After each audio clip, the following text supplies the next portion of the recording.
The Cross-Cultural Foundation of Uganda is a non-governmental organization created in 2006 with a mission to promote an appreciation of culture as vital for human development that responds to our diverse cultures. You have seen the presentations by the different exhibitors. We are diverse in culture, but there is a lot of similarity or things that we were doing in common. So as an organization, our mission is to bring together all stakeholders to utilize our culture to contribute to development. As we are celebrating the International Museum Day on Saturday, we agreed with the Ministry of Tourism to put a precursor to create awareness among our communities about the significance of the day. The day comes once, but we live it every day. And Uganda chose a very good theme, which is museums shaping knowledge for the future.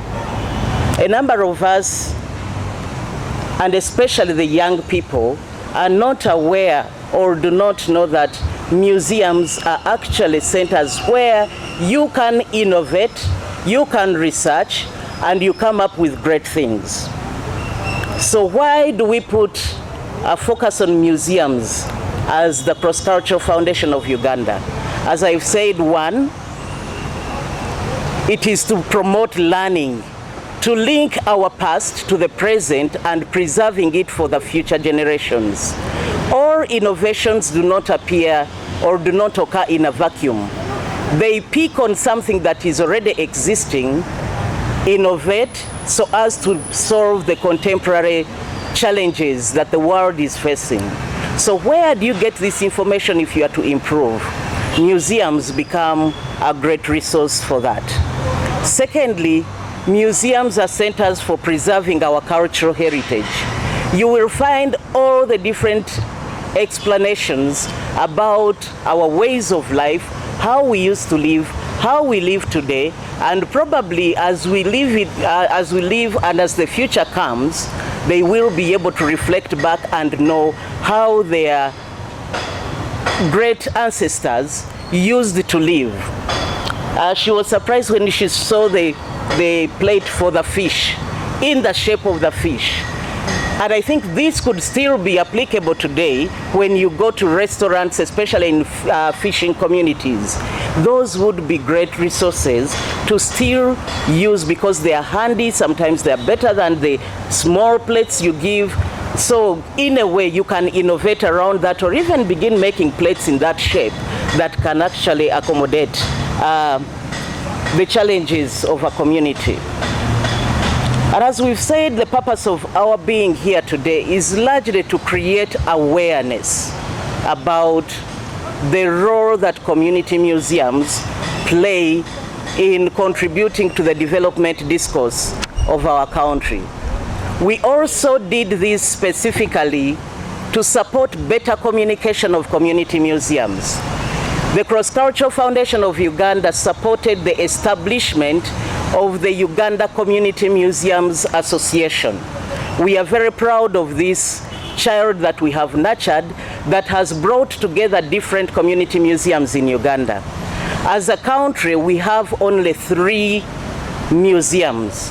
Yet when you go to other countries, you'll find a variety of museums, and these museums earn a lot of money out of them.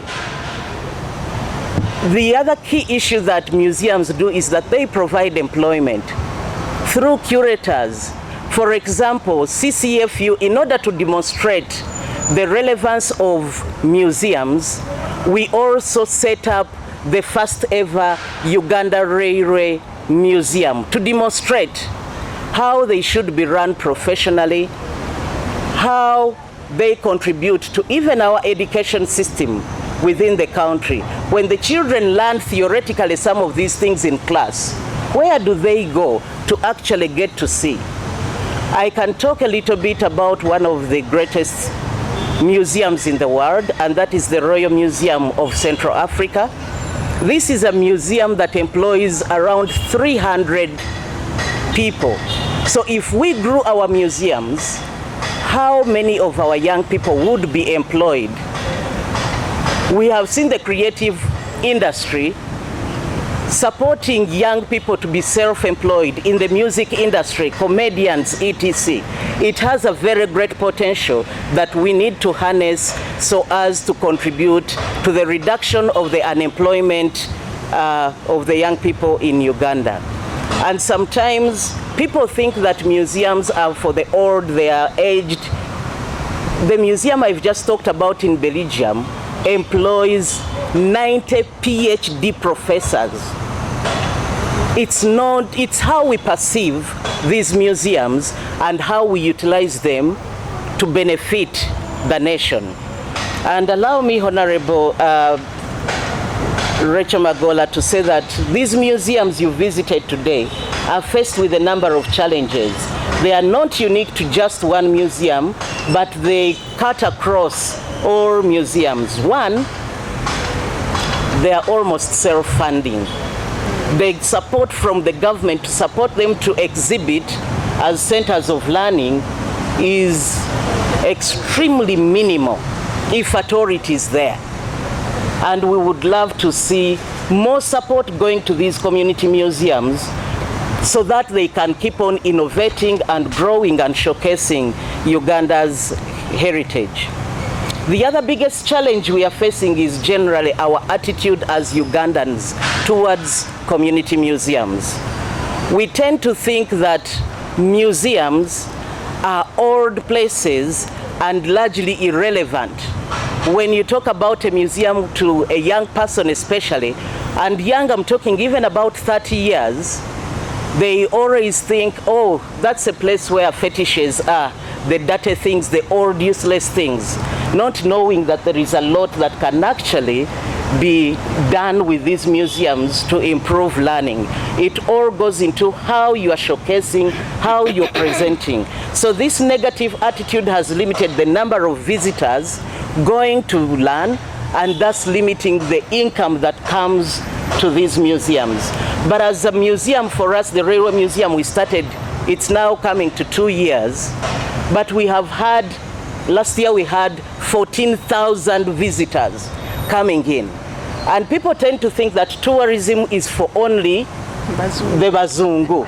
But I want to demonstrate and assure you that out of the 14,000 that have visited the Uganda Railway Museum, around 10,000 are local tourists.